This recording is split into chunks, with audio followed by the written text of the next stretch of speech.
மற்ற நாடுகளுடைய சந்தையாக மாறிவிடுமா? இது மாதிரி எல்லாம் எண்ணம் எல்லோருக்கும் இருந்தது, பயம் இருந்தது. இதையெல்லாம் போக்குவதற்கு யாருக்கும் வழி இல்லை. அது தவிர இது உலகம் போகிற போக்கில் தான் நாம போக வேண்டுமே தவிர இந்த உலகமயமாக்குதல், தாராளமயமாக்குதல் கொள்கையை எதிர்த்து போராடுவதில் அர்த்தமே கிடையாது. அது மாத்திரமல்ல, இதன் மூலமாக பெரிய நன்மைகள் நமக்கு ஏற்படும் என்றெல்லாம் நம்ம பத்திரிகைகள்லாம் எழுத ஆரம்பித்தாங்க. நம்ம அரசாங்க அதிகாரிகள், அறிவுஜீவிகள், நம்முடைய பொருளாதார நிபுணர்கள் எல்லாம் இதை பேச ஆரம்பித்தார்கள். ஆனா இதன் மூலமாக நம் நாட்டுக்கு பெரிய ஆபத்து வரப்போகிறது என்று நம்பிய ஒரு சிறிய குழுவுல நானும் இருந்தேன்.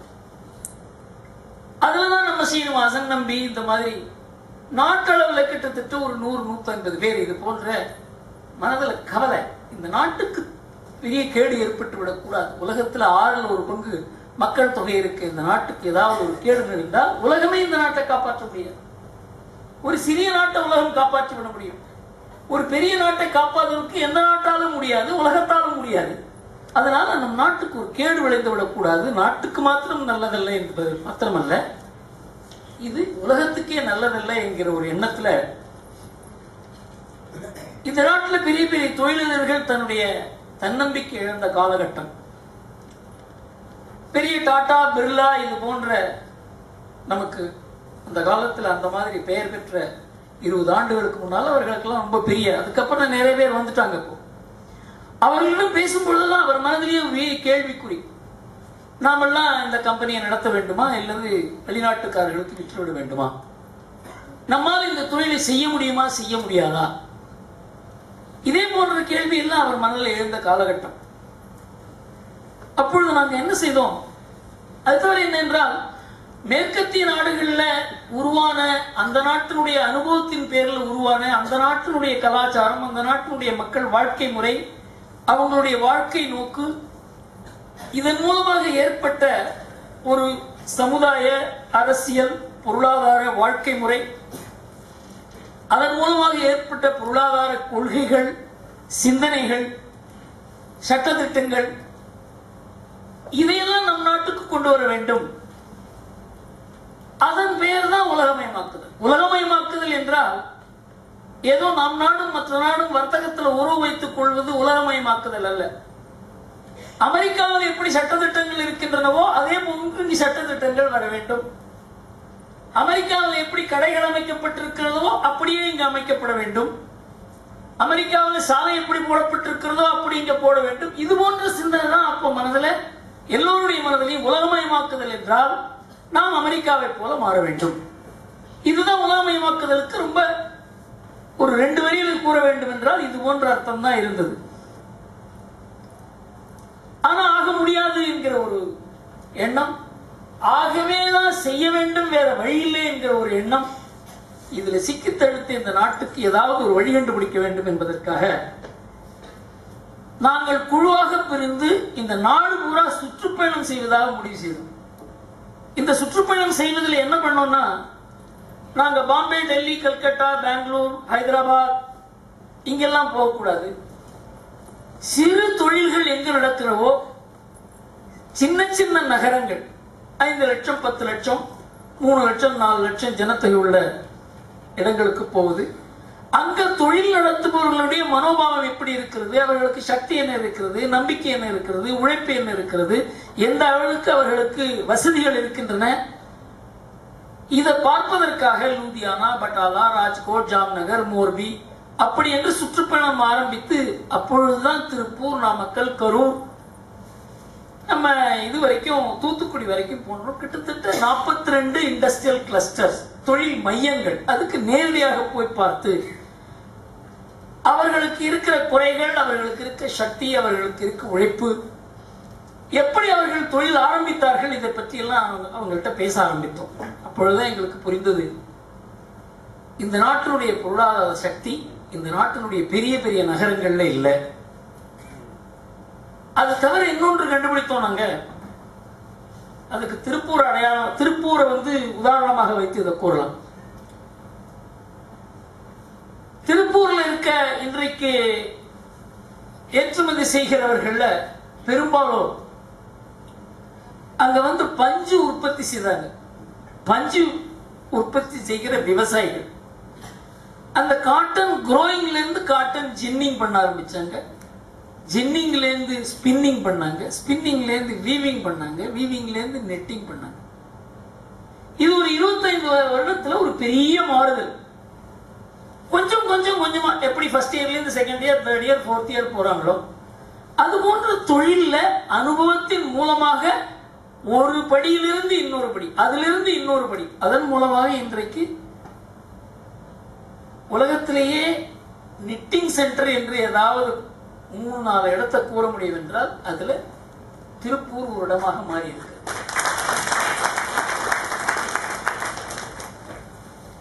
இந்த திருப்பூர்ல இருந்து இவ்வளவு பெரிய உற்பத்தி செய்து உலகம் முழுவதும் சப்ளை வருவதை பார்த்து அங்க பாஸ்டன் கன்சல்டிங் அந்த நிறுவனம் பாஸ்டன் யூனிவர்சிட்டியோட சம்பந்தப்பட்டது. அவங்க இந்த திருப்பூர் எங்க இருக்குன்னு நம்ம இந்தியா மேப்ல தேடினா திருப்பூர் இல்ல. திருப்பூர் எங்க இருக்குன்னா இங்கோ தமிழ்நாட்டில் இருக்குன்னு கேள்விப்பட்டாங்களா. தமிழ்நாட்டு மேப்ல பார்த்தா திருப்பூர் இருக்கு. அந்த திருப்பூரை பார்த்து எப்படியாவது இது ஆய்வு நடத்தி விட வேண்டும். எப்படி அங்க இருக்க சாதாரணமான மக்களுக்கு உலக அளவில் ஏற்றுமதி செய்கிற அளவுக்கு அவர்களுக்கு ஒரு ஆணவம் ஏற்பட்டது. அந்த உத்வேகம் எப்படி வந்தது, அந்த அளவுக்கு அவங்களுக்கு உற்பத்தி திறன் எப்படி வந்தது, அதை கண்டுபிடிக்க வேண்டும் என்பது, ஆய்வு நடத்த வேண்டும் என்பதற்காக பாஸ்டன் கன்சல்டிங் நிறுவனம் அவங்க இங்க ஆய்வு செய்தார்கள். ஆய்வு செய்வதற்கு அவங்க என்ன பண்ணாங்க, இந்த PSG இன்ஸ்டிடியூட் ஆஃப் மேனேஜ்மெண்ட் அவர்களுக்கு ஒரு கடிதம் எழுதினார்கள். உங்க ஊருக்கு பக்கத்தில் திருப்பூர் என்று ஒரு ஊர் இருக்காமே, அந்த ஊர்ல இந்த மாதிரி தொழில்கள் செய்கிறார்களாங்க, உங்களுக்கு தெரியுமா? ஆமா தெரியும். அதை பற்றி நீங்க ஏதாவது ஆய்வு செய்திருக்கிறீர்களா? அது நம்ம பக்கத்து ஊராட்சி எதுக்கு ஆய்வு செய்ய வேண்டும்? நான் தான் அமெரிக்காவை பத்தி ஆய்வு செய்து கொண்டிருக்கிறோமே, நீங்க அங்கிருந்து இங்க ஆய்வு செய்யல என்று கூறுவது போல நீங்க வந்தா எல்லா உதவியும் செய்யறோம்னு சொல்லி அவருக்கு ஹோட்டல் புக் பண்ணி அவருக்கு டாக்ஸி எல்லாம் அமைத்து கொடுத்து என்ன வசதிகள் செய்ய வேண்டுமோ ஒரு பியூன் செய்யற வேலையெல்லாம் அந்த PSG இன்ஸ்டிடியூட் ஆஃப் மேனேஜ்மெண்ட் எல்லாம் பண்ணாங்க. அவர்கள் ஒரு புத்தகம் எழுதினார்கள். அந்த ஆய்வு ஒரு புத்தக வடிவாக வெளிவந்திருக்கிறது. சாரி என்கிறவர் தான் அந்த ஆய்வு குழுவுடைய தலைவர், நம்ம ஊரை சேர்ந்தவர். அந்த ஆய்வுப்படி 68% அங்கு பெரிய அளவுக்கு ஏற்றுமதி செய்கிற குடும்பங்கள்ல 68% குடும்பத்துல அந்த குடும்ப தலைவர், அந்த ஏற்றுமதி செய்கிற அந்த நிறுவனத்தினுடைய தலைவர் 8ஆவதுக்கு கீழே தான் படிச்சிருக்காரு. 8ஆவது தான் அவங்க படிச்சிருக்காங்க. 7% தான் அவங்க டிகிரின்னு ஒண்ணு வாங்கியிருக்காங்க. எல்லாம் SLC 12ஆம் கிளாஸ். உழைப்பின் மூலமாக மாத்திரமல்லாமல் தொழில் செய்யும் உந்துதல் அவங்களுக்கு இயற்கையாக இருக்கிறது. இந்த மண்ணில் அது இருக்குங்கிறது தான் உண்மை.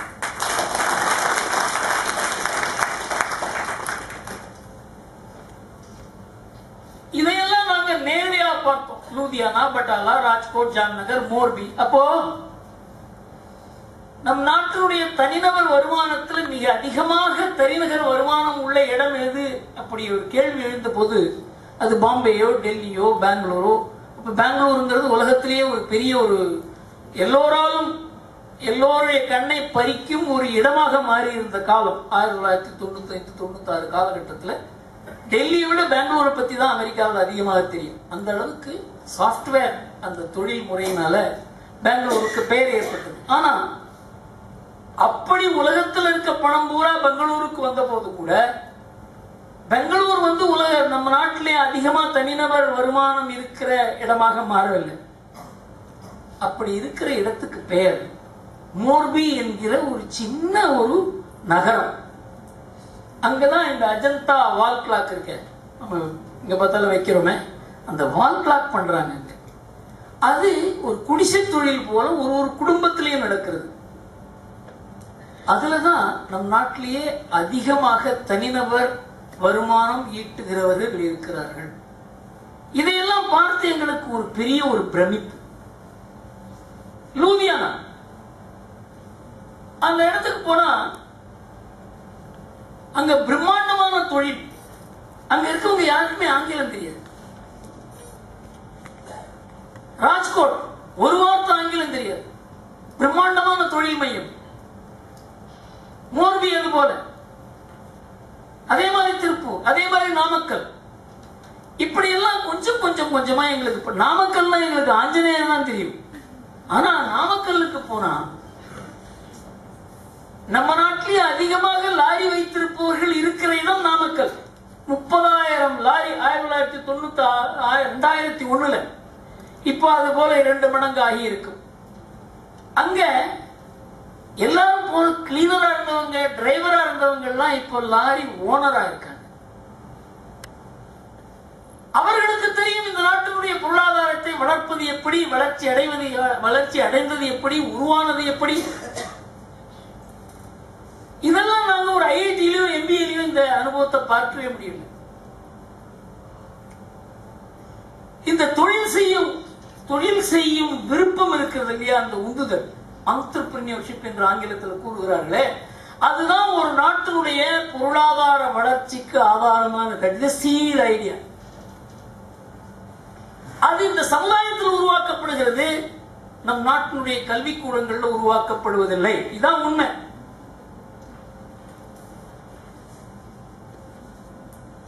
இப்போ 2002 2003 ஒரு ரோட்டராக்ட் மீட்டிங் கொடைக்கானல், நீங்க வந்து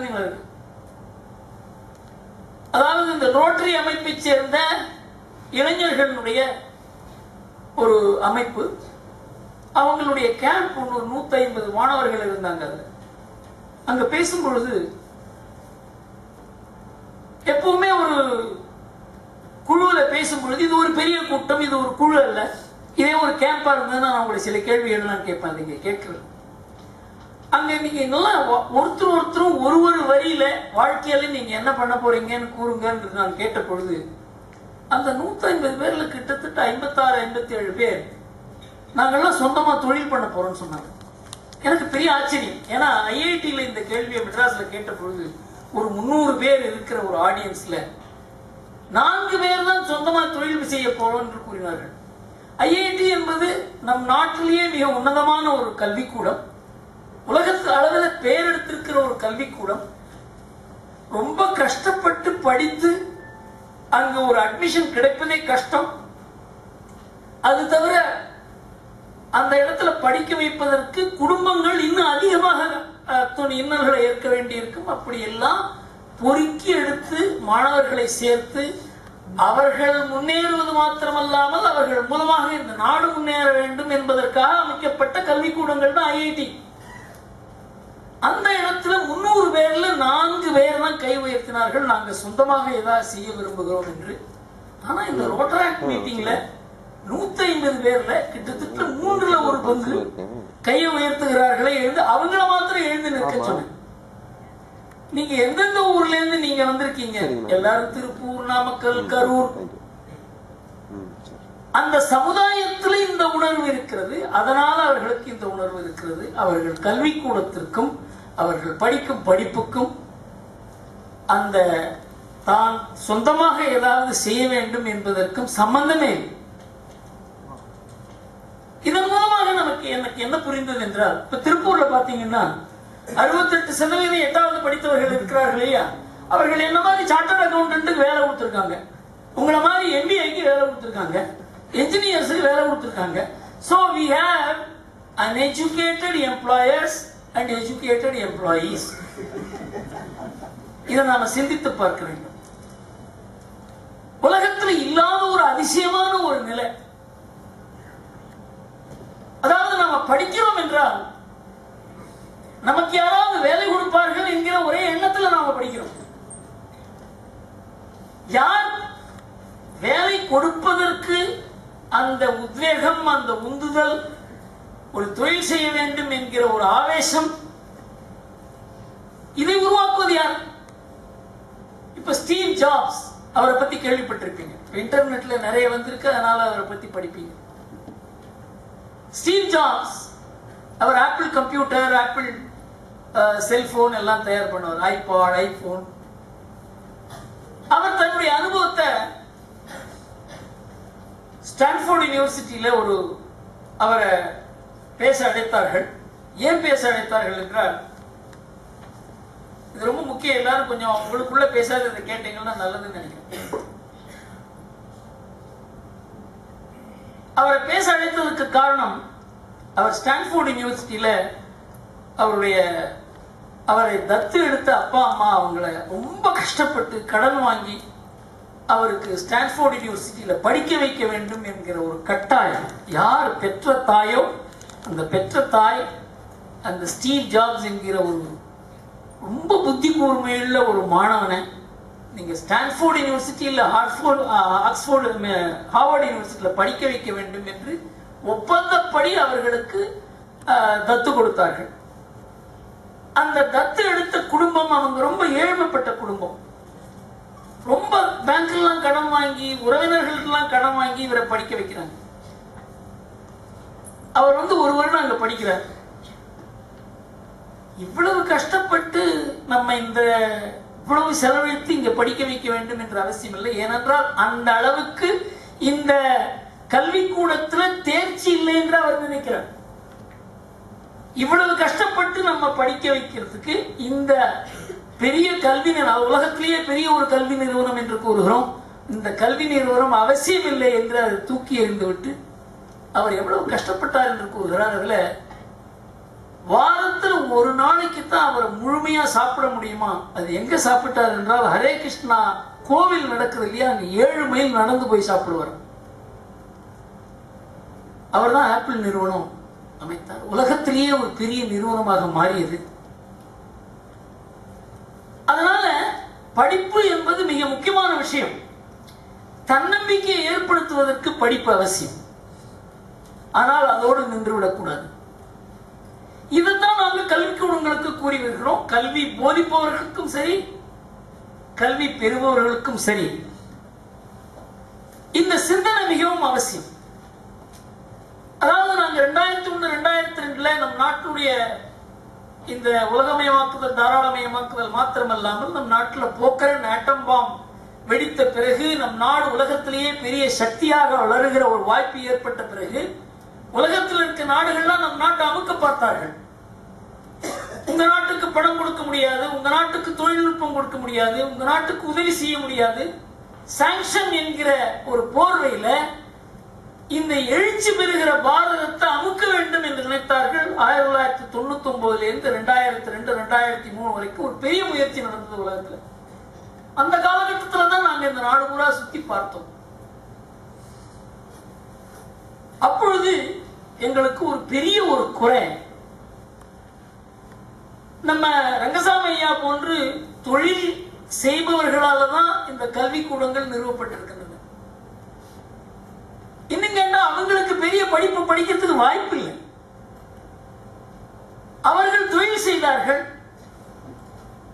பாரம்பரியமான தொழில் கிடையாது, விவசாயம் தான் பண்ணிக்கிட்டு இருந்தாங்க.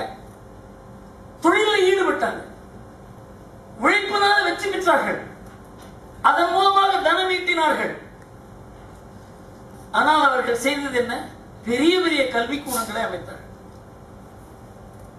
நீங்க பாத்தீங்கன்னா கொங்கு நாட்டில் இருக்கிற அளவுக்கு எந்த தமிழ்நாட்டினுடைய எந்த இடத்திலையும் கல்விக்கூடங்கள் தேவை. எந்த அளவுக்கு இதன் மூலமாக இந்த 40-50 கிராமங்கள் இன்னும் மேலும் வளர்ச்சி அடைய முடியும். இதெல்லாம் நீங்க சிந்தனை பண்ண வேண்டும் என்று கூறினேன். அதுபோல நாமக்கல்ல திருப்பூர்ல இருக்க கல்விக்கூடங்கள்ல பேசும்பொழுது அந்த பொருளாதாரத்துல அந்தந்த பட்டியல இருக்க பொருளாதாரத்தினுடைய பிரச்சனைகள் அவங்களுக்கு தெரியவே தெரியாது. அவங்க அமெரிக்காவில் நியூயார்க் ஸ்டாக் எக்ஸ்சேஞ்சே ஏறியது இறங்கியது என்பதை பற்றி ஆய்வு செய்து கொண்டிருப்பார்கள். அதுக்கு சம்பந்தமே இல்லை. அதாவது நாம் எங்கு வாழப்போகிறோமோ, யாருடன் வாழப்போகிறோமோ, யாருடன் நமக்கு சுகதுக்கம் இருக்கிறதோ அவர்களை பற்றி கவலை இல்லாத ஒரு கல்வி அமைப்பு, இதெல்லாம் மாற வேண்டும் என்று நினைக்கிறேன். அதற்காகத்தான் நாங்கள் ஒரு குழுவா சென்று, எங்களுக்கும் நேரம் குறைவுதான், யாருக்குமே நேரம் 24 மணி நேரத்துக்கு மேல கிடையாது, 30 நாளுக்கு மேல கிடையாது, வாழ்வுக்கு மேல நேரம் கிடையாது. அதுக்குள்ளதான் நேரம் எல்லோருக்கும். அதை எப்படி பயன்படுத்த வேண்டும் என்பதில் தான் ஒருவருக்கும் மற்றவருக்கும் வித்தியாசம் இருக்க முடியும், திறமையில் இருக்க முடியும். எந்த அளவுக்கு உபயோகமாக தன்னுடைய நேரத்தை செலவழிக்க வேண்டும் என்பது ஒருத்தருக்கு ஒருத்தர் அனுபவத்தின் மூலமாகத்தான் புரிய வேண்டும். நாங்க புரிந்து கொண்ட ஒரு அனுபவம் என்னவென்றால், கல்விக்கூடங்கள்ல இருக்க மனநிலை மாற வேண்டும். போதிப்பவர்களுக்கும் சரி, கல்வி பெறுபவர்களுக்கும் சரி, இந்த நிலைமை மாற வேண்டும். இதுல மாறுவதற்கு கொங்கு நாட்டுல அது சுலபம் என்று நினைக்கிறோம். காரணம் என்றால், இங்கு கல்விக்கூடம் நடத்துபவர்களே தொழில் நடத்துபவர்கள் தான். அதனால அவர்கள்ட்ட நாங்க சென்று அண்டினோம். உங்களுடைய தொழில்கள்ல இந்த சமுதாயத்தில் இருக்க பிரச்சனைகள், தொழில்கள் இருக்க பிரச்சனைகள், இதை பத்தி எல்லாம் அங்க இருக்க மாணவர்களுக்கும் அதை போதிக்கும் ஆசிரியர்களுக்கும் இது புரிய வேண்டும். இதற்காகத்தான் இந்த சுதேசி விழிப்புணர்வு இயக்கத்துல ஒரு தனி அமைப்பு அமைத்து இந்த கல்விக்கூடங்களையும் தொழிற்கூடங்களையும் இணைக்க வேண்டும். அவர்களுக்குள்ள கருத்து பரிமாற்றம் இருக்க வேண்டும். அப்பொழுதுதான் நம்ம அமெரிக்காவில் என்ன நடக்குது, லண்டன்ல என்ன நடக்குதுங்கிறது செய்தியாக இருக்க வேண்டுமே தவிர, நம்ம சுற்றி இருப்பதுதான் அனுபவம். அனுபவத்துக்கும் செய்திக்கும் நிறைய வித்தியாசம் இருக்கிறது. ஒரு சின்ன உதாரணத்தின் மூலமாக கூறுகிறேன். கனடாவில் ஒரு ஏர்லைன்ஸ் கிராஷ் ஆயிடுச்சுப்பா, நியூஸ். 300 பேர் காலமாயிட்டாங்களாம்பா, நியூஸ். சிவராமன் நம்ம ஒரு ஆளுப்பா, அவன் என்னுடைய கசின் பான்னு சொன்ன உடனே அழ ஆரம்பிச்சான். அந்த சிவராமன் பெயர் படிக்கிற வரையில் அது நியூஸ், செய்தி. சிவராமன் என்னுடைய சொந்த கசின் ஒன்று வரும்பொழுது அனுபவமாக மாறிவிடுகிறது. நாம எல்லாமே நியூஸ் வேல்யூல தான் இருக்கும். அனுபவப்படாத ஒரு செய்திகளை நாம அதை பத்தி பேசிக்கிட்டு இருக்கோம். அந்த நிலைமையிலேயே நம்ம மனது இருக்கிறது. அதை அனுபவ ரீதியாக கொண்டு வர வேண்டும். அதற்கு கல்விக்கூடங்கள், மாணவர்கள், கல்வி போதிப்பவர்கள், கல்வி நிறுவனம் நடத்துகிற ஐயா போன்ற பெரியவர்கள் எல்லோரும் கூட்டு முயற்சி செய்தால்தான் முடியும். இன்றைக்கு சீனிவாசன் சாஸ்திரா கல்லூரியில பேராசிரியராக இருக்கிறார். இந்த அனுபவத்தை, அதாவது அனுபவம் பெறுகிற கல்வியாக இருக்க வேண்டும், செய்தி கொடுக்கிற கல்வியாக இருக்கக்கூடாது என்பதற்காக அவர் புதிய பரிசோதனைகளை செய்ய ஆரம்பித்தார். அவர் நான் பேசிய பிறகு ஒரு 5 நிமிடம் அவர் என்ன பரிசோதனை செய்தார், அதன் மூலமாக என்ன பலன் இருக்கிறது என்பது அவர் மூலமாக நான் உங்களுக்கு தெரிய வேண்டும் என்று நினைக்கிறேன். இவர் மூலம் பயிற்சி பெற்ற அந்த எம்ஃபில், டாக்டரேட் கோர்ஸுக்கு போனவங்கலாம் அவங்க இன்டர்வியூல எல்லாம் இவங்க கூறிய பதிலை கேட்டு அந்த இன்டர்வியூ பண்ணவங்களும் ஆச்சரியப்பட்டாங்க. அந்த அளவுக்கு நீங்க சமுதாயத்தை பத்தி சிந்தித்திருக்கிறீர்களா என்று கேட்டாரா? ஏன்னா மாணவர்கள் சமுதாயத்தை பத்தி சிந்திக்க வேண்டிய அவசியமே இல்லையே, புத்தகத்தை பத்தி தானே சிந்திக்கணும். அதன் மூலமாக எப்படி இந்த மாணவர்களுக்கு ஒரு உயர்ந்த தானம் கிடைத்தது அந்த இன்டர்வியூல என்று அவர் எனக்கு இமெயில் அனுப்பியிருந்தார். அதை பற்றி அவர் கூற வேண்டும் என்று நினைக்கிறேன். இதைத்தான் இன்றைக்கு சமுதாயம் உங்களிடம் எதிர்பார்க்கிறது. இந்த கொங்கு நாட்டினுடைய பெருமையை பத்தி எல்லாம் சொன்னாங்க. இதுக்கு ஒரு பாரம்பரியம் இருக்கிறது, கலாச்சாரம் இருக்கிறது.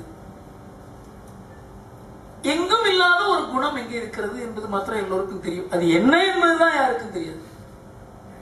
காரணம் என்ன? உலகத்தில் இருக்க பொருளாதார நிபுணர்களுக்கு யாருக்குமே இதுக்கு அர்த்தம் புரியவில்லை. இப்பொழுதுதான் கொஞ்சம் கொஞ்சம் புரிய ஆரம்பித்திருக்கிறது. பொருளாதாரம் விஞ்ஞானத்தின் மூலமாக மாத்திரம் உயர முடியாது, கல்வியின் மாத்திரம், கல்வி வளர்ச்சியில் மாத்திரம் முன்னேற முடியாது. பொருளாதாரம் என்பது மக்களுடைய இணைந்து பழகி கடுமையாக உழைத்து ஏராளமான பேர் பொருளாதாரத்தில் ஈடுபடும் போதுதான் அந்த நாடு முன்னேறுகிறது. ஒரு 500 ஃபார்ச்சூன் 500 நிறுவனங்கள் மாத்திரம் இருந்தாக்க பொருளாதார வளர்ச்சி ஏற்பட முடியாது என்பதற்கு ஒரு சின்ன உதாரணம் கூறுகிறேன். 1960 இந்த ஃபார்ச்சூன் 500 என்கிற கம்பெனி இருக்கிறது இல்லையா, 500 பெரிய கம்பெனிகள். அது அமெரிக்காவில் 18% வேலை வாய்ப்பு அவங்க மூலமா தான் வேலை கிடைத்தது. 1990 அது 8% குறைந்தது. இப்ப 6% ஆகியிருக்கிறது. பெரிய பெரிய கம்பெனிகளால வேலை வாய்ப்பு உருவாக்க முடியவில்லை, இதான் உண்மை. ஆனா அவர்கள் பெரிய பெரிய கம்பெனியை உருவாக்கி கொண்டு போனார்கள். அவர்கள் மற்ற நாடுகளில் போய் வேலை செய்ய ஆரம்பித்து மற்ற நாடுகளில் முதலீடு செய்து அமெரிக்கா தேய ஆரம்பித்தது. இதற்கு ஒரு பெரிய இன்னொரு காரணம், அமெரிக்காவில் சமுதாயத்தில் கட்டுப்பாடு குறைந்து, கட்டுக்கோப்பு குறைந்து, குடும்பங்கள் சீரழிந்து, குடும்பங்களுடைய நிலை அமெரிக்காவில் எப்படி இருக்கிறது என்று உங்களுக்கு எல்லாம் தெரிந்தால் அமெரிக்கா பேர்ல உங்களுக்கு இருக்க ஒரு மாயையே மாறும். அமெரிக்காவில் இருக்க குடும்பங்கள்ல பாதி குடும்பங்கள்ல அப்பாவும் அம்மாவும் சேர்ந்து இல்லை, அப்பாவே இல்லாத குடும்பம் இல்லது அப்பா பிரிந்த குடும்பம், ரெண்டு தான். அதனால அந்த குடும்பங்கள் எல்லாம் அமெரிக்காவுடைய அரசாங்கத்தை சார்ந்துதான் இருக்கின்றன. ஒரு வாரத்திற்கு முன்னால வால் ஸ்ட்ரீட் ஜேர்னல்ல ஒரு கட்டுரை வந்திருந்தது. அமெரிக்காவில் இருக்க குடும்பங்கள்ல பாதி குடும்பங்கள் அரசாங்கத்திலிருந்து நேரடியாக பலன் பெற்றுத்தான் அவங்களுடைய தினசரி வாழ்க்கையை நடக்கிறது. அந்த அளவுக்கு குடும்பங்கள் அரசாங்கத்தை சார்ந்த குடும்பங்களாக மாறியதற்கு காரணம், குடும்பங்கள் சீரழிந்ததுதான். அப்பா அம்மாவை காப்பாற்றுகிற பிள்ளையோ பெண்ணோ கிடையாது, வேலை இல்லாத பிள்ளையோ பெண்ணையோ பாதுகாக்கிற குடும்பம் கிடையாது, அப்பா அம்மா கிடையாது. வேலை இல்லாதவர்களை அரசாங்கம் பார்த்துக் கொள்ளும், வயதான காலத்தில் அப்பா அரசாங்கம் பார்த்துக் கொள்ளும், நோயுற்றவர்களை அரசாங்கம் பேணி காக்கும் என்கிற ஒரு சமுதாய நிலை உருவானது மாத்திரமல்லாமல் அது சட்டமாக மாறியது. இதன் காரணமாக அமெரிக்காவில் இருக்கிற குடும்பங்கள் எல்லாம் பொது உடைமையாக்கப்பட்டிருக்கின்றன. Families have been nationalized. குடும்ப பொறுப்புகள் எல்லாம் அரசாங்கத்தினுடைய பொறுப்பாக மாறி இருக்கிறது. அரசாங்கம் தான் அப்பா, அரசாங்கம் தான் அம்மா, அரசாங்கம் தான் பிள்ளை, அரசாங்கம் தான் பெண். இது விளையாட்டு இல்லை, இது யதார்த்தமான ஒரு நிலை. இதற்கு ரொம்ப கௌரவமான பெயர் சோஷியல் செக்யூரிட்டி. அதாவது குடும்பங்களால் கொடுக்கப்படுகிற ஒரு பாதுகாப்பு இருக்கிறத அதை விட உயர்ந்தது அரசாங்கத்தால் கொடுக்கப்படுகிற பாதுகாப்பு என்று.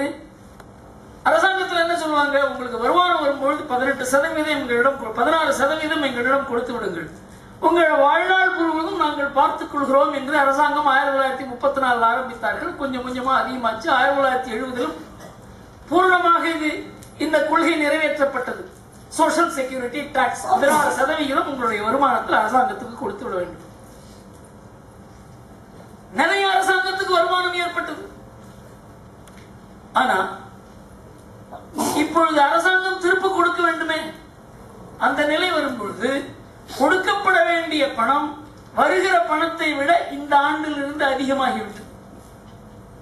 அதனால இப்போ எந்த அளவுக்கு பணம் அரசாங்கம் கொடுக்க வேண்டும் என்பது, present value of the future social security payment is $104 trillion. அமெரிக்காவுடைய ஜிடிபியே $14.5 trillion தான். இந்த social security payment due today at today's value, the future payments is $104 trillion. திவாலாவை தவிர வேற வழியே கிடையாது என்கிற ஒரு நிலைமையில அமெரிக்கா இன்றைக்கு இருக்கு. அதற்கு காரணம் என்ன? சமுதாய கலாச்சார சீரழிவு. இந்த சமுதாய கலாச்சார சீரழிவு என்பது கண்ணெதிர ஏற்படுகிறது, ஆனால் நமக்கு புலப்படாமல் ஏற்படுகிறது. அப்படிதான் அமெரிக்காவில் நடந்தது. அமெரிக்காவில் 1/3 தாய்மை அடைந்தவர்கள் திருமணமாகாத பள்ளிக்கூடம் போகும் மாணவிகள். They take their child, deposit in the creche and then go to class. இதெல்லாம் அரசாங்கத்தின் பெயர்ல பாரம். அரசாங்கத்தின் பெயர்ல பாரம் ஏற்பட்டு அரசாங்கம் தன்னை பார்த்துக் கொள்ளும் என்கிற ஒரு நம்பிக்கை ஏற்பட்டதுனால சேமிக்கிற பழக்கமே இந்த நாட்டில இருந்து குறைந்து விட்டது. சேமிப்பு குறைந்ததுனால அமெரிக்காவில் அந்த நாட்டுக்கு தேவையான பணம் அவர்களால் சேமிக்கப்படாதனால வெளிநாட்டிலிருந்து கடன் வாங்க ஆரம்பித்தார்கள். 1970 அமெரிக்கா தான் அதிகமா உலகத்துக்கு கடன் கொடுத்த நாடு. உலகத்தில் அதிகமா முதலீடு செய்த நாடு அமெரிக்கா.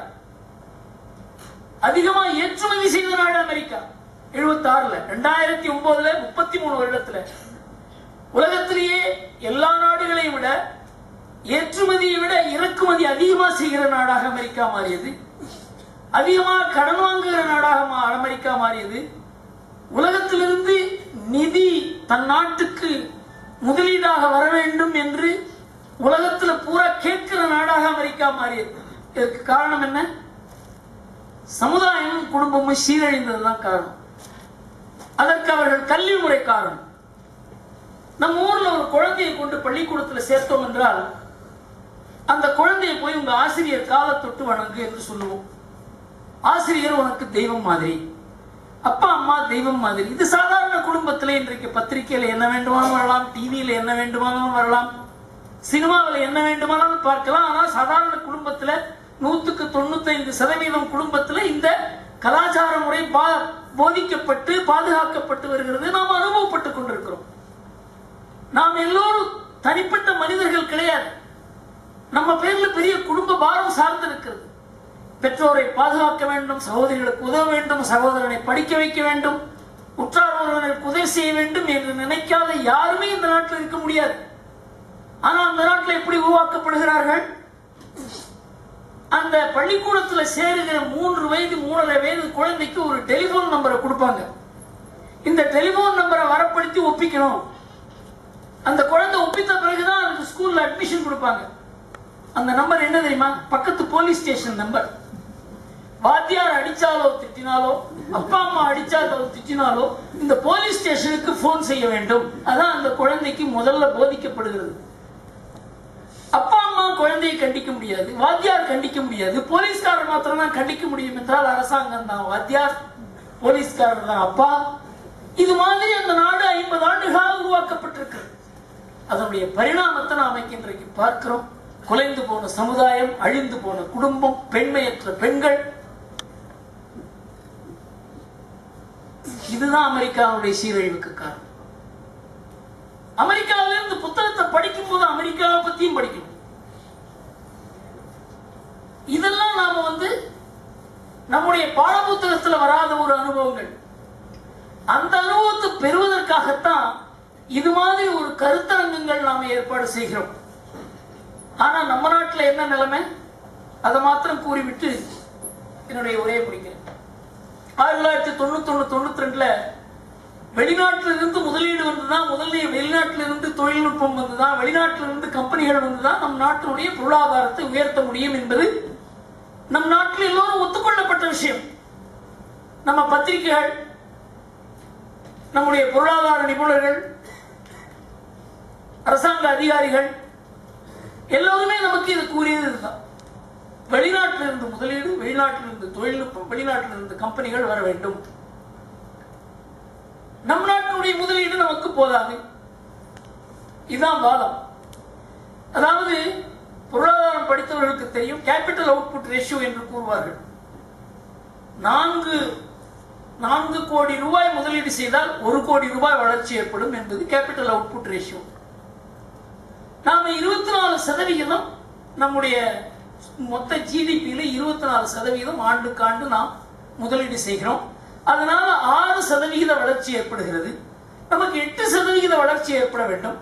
அதனால நாம இன்னும் 2% வளர்ச்சி கூட அடைவதற்கு 8% இன்னும் அதிகம் முதலீடு தேவை.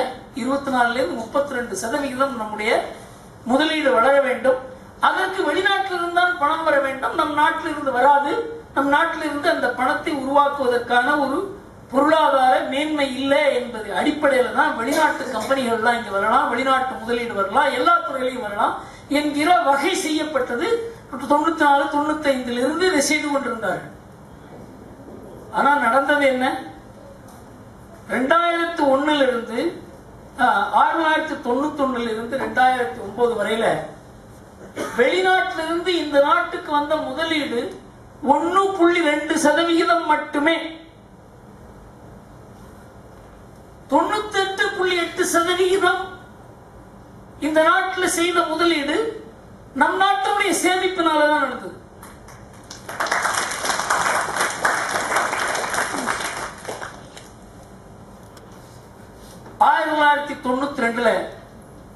நம் நாட்டுடைய மொத்த சேமிப்பு, நம் நாட்டுடைய மொத்த உற்பத்தியில 23%, 22% 23%. அதுல குடும்பங்களுடைய பங்கு 90%, கிட்டத்தட்ட 20% குடும்பங்களுடைய சேமிப்பு. இப்பொழுது நம் நாட்டுடைய மொத்த சேமிப்பு என்ன தெரியுமா? 36% நம் நாட்டினுடைய மொத்த சேமிப்பு. 22 36% நம் நாட்டினுடைய சேமிப்பு உயர்ந்திருக்கிறது. அது குடும்பத்தினுடைய பங்கு 20 28% உயர்ந்திருக்கிறது. அதன் மூலமாக நம் நாட்டுக்கு வெளிநாட்டிலிருந்து முதலீடு தேவையில்லை என்கிற ஒரு நிலை. அதற்கு காரணம் என்ன? நம் நாட்டினுடைய குடும்ப அமைப்பு, குடும்ப பாங்கு, சேமிக்கும் தன்மை, செலவையும் சேமிப்பையும் ஒத்து பார்க்கும் ஒரு நிலை. இதெல்லாம் நம் நாட்டு குடும்பத்தில் கலாச்சார முறைப்படி உருவாகி இருக்கிறது. சமுதாயத்தினுடைய கண்காணிப்பில் உருவாகி இருக்கிறது. பெரியவர்கள் மேல இருக்க மதிப்பினால உருவாகி இருக்கிறது. குடும்ப பொருளாதாரம் பெண்கள் கையில் இருப்பதனால இது நடந்திருக்கிறது. இல்லைன்னு நடக்க முடியாது. இதுக்கு ஒரு பெரிய ஒரு முயற்சி செய்தார்கள் 1993. இப்ப நம்ம பிரதம மந்திரியா இருக்கார் மன்மோகன் சிங். அவர் வெளிநாட்டிலிருந்து ஒரு பெரிய பொருளாதார நிபுணர் அழைத்தார். அவர் பேர் டாக்டர் ஜெகதீஷ் பகவதி. அவர் தான் இந்த WTO அமைப்பை அமைத்தவர். அவருக்கு தி காட் ஆஃப் ஃப்ரீ ட்ரேட் என்று பெயர். ஃப்ரீ ட்ரேட் என்கிற ஒரு அமைப்பு சிந்தனை உருவானதற்கே அவர் தான் காரணம். அமெரிக்காவில் ஒரு பெரிய ப்ரொஃபசர். அவருக்கு நோபல் பரிசு கிடைக்கவில்லை. அவருக்கு மாணவனாக இருந்த பால் கிரக்மன் என்கிறவருக்கு 2008 பொருளாதாரத்தில் நோபல் பரிசு கிடைத்தது. அவர் சொன்னார், அவரால் தான் எனக்கு கிடைத்தது என்கிற அளவுக்கு டாக்டர் ஜெகதீஷ் பகவதிக்கு ஒரு செல்வாக்கு அமெரிக்கா. அவர் அழைத்து நம்ம பொருளாதார நிபுணர், நம் நாட்டினுடைய நிதியமைச்சராக இருந்தவர், இந்த நாட்டில் பொருளாதாரத்தில் இவ்வளவு பெரிய குழப்பம் இருக்கிறது, நீங்க ஏதாவது வழி சொல்ல வேண்டும் என்று கேட்டார். அவர் 72 பக்கத்துல அதுக்கு ஒரு கட்டுரை எழுதி கொடுத்தார். அந்த கட்டுரையில 3 பக்கம் நம்முடைய குடும்பத்தை பத்தி எழுதியிருந்தார். என்ன எழுதியிருந்தார் என்றால், இந்த நாட்டு குடும்பங்கள் அதிகமாக சேமிக்கின்றன. 20% இவங்க சேமிக்கவே கூடாது, பாதி தான் சேமிக்கலாம், 10% வேணா சேமிக்கலாமே தவிர இந்த 20% சேமிப்பு ரொம்ப அதிகம், இதை குறைக்க வேண்டும். இந்த சேமிப்பு செலவாக மாறும் பொழுது வியாபாரம் அதிகமாகும், வியாபாரம் அதிகமானால் உற்பத்தி அதிகமாகும், உற்பத்தி அதிகமானால் வேலைவாய்ப்பு அதிகமாகும் என்று அவர் கணக்கிட்டுக் கொண்டே போனார். பட் எப்படி குடும்பங்களை செலவழிக்க வைப்பது?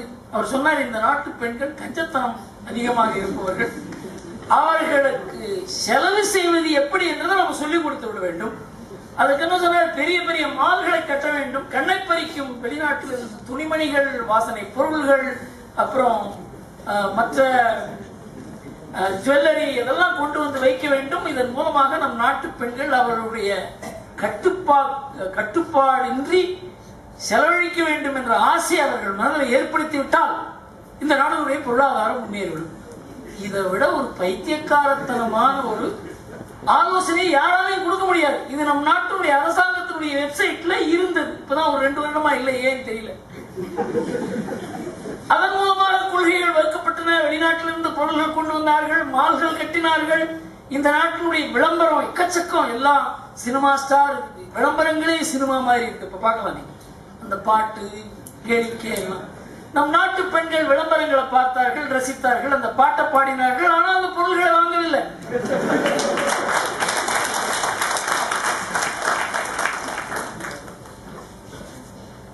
அதனால குடும்பங்கள் மாத்திரம் பிழைக்கவில்லை, நம்ம நாடே பிழைத்தது.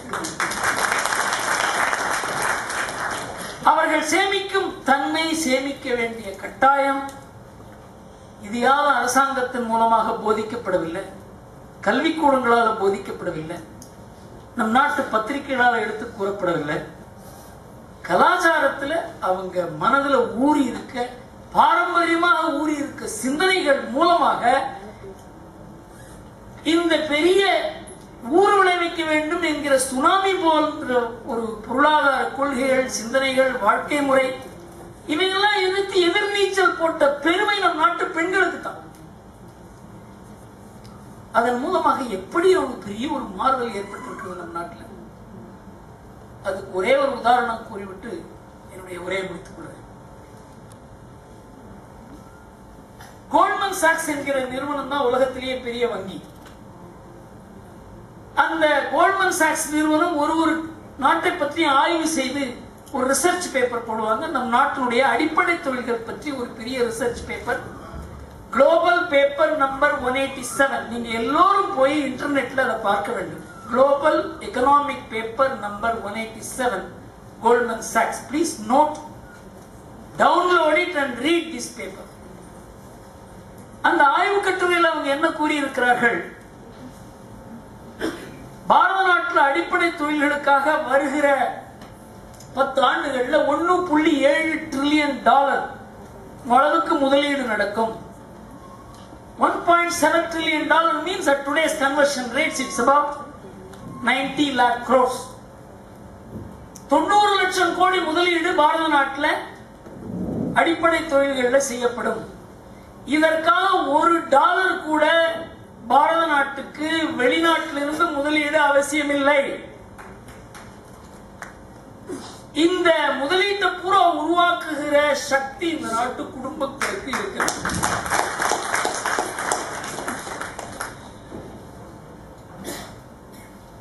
அது மாத்திரம் இல்லை, 2016 இந்த நாட்டில் உருவாகிற கேஷ் சேவிங்ஸ் இருக்கிறது, that will be $800 billion.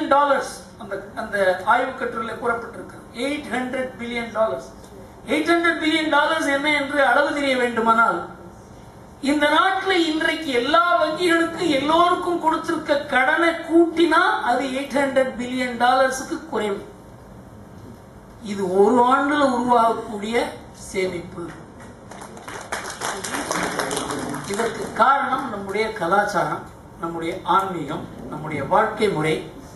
Aathichoodi கொன்றைவேந்தன்ல கூறியிருப்பது போல, தாய் தந்தையருக்கு மரியாதை, பெண்களுக்கு மரியாதை, பெரியவர்களுக்கு மரியாதை, உலகத்தோடு ஒட்ட ஒழுகுதல், இதெல்லாம் சாதாரண வார்த்தைகள் அல்ல. இதெல்லாம் பொருளாதாரத்துக்கு உகந்த வாழ்க்கை முறையை உருவாக்கும் எண்ணங்கள். அதன் மூலமாகத்தான் நம் நாட்டில் பொருளாதார வளர்ச்சி சீராக இருக்கிறது. இதெல்லாம் Goldman socks paper global economic paper number 187 எந்த MBA இன்ஸ்டிடியூஷன்லையும் யாரும் படிக்கிறது கிடையாது. இதெல்லாம் நீங்க படிக்கணும். அதற்காகத்தான் இந்த மாதிரி சிந்தனை கூடங்கள். இதுல இந்த அளவுக்கு என்னுடைய சிந்தனைகளை பகிர்ந்து கொள்வதற்கு எனக்கு வாய்ப்பு கிடைத்ததற்கு மிகவும் நன்றி. உங்களுக்கெல்லாம் நான் நன்றி கூற வேண்டும். நீங்கள் எல்லாம் இவ்வளவு தூரம் பொறுமையாக கேட்டதற்காக நன்றி. இதை புரிந்து கொண்டால் அதைவிட நன்றி, அனுபவப்பட்டால் அதைவிட நன்றி. இதை வாழ்க்கையில் பயனேற்று அதன் மூலமாக உங்கள் வாழ்க்கையை சீரழித்துக் கொண்டால் அது இன்னும் நன்றி கொடுத்தாங்க. Thank you sir.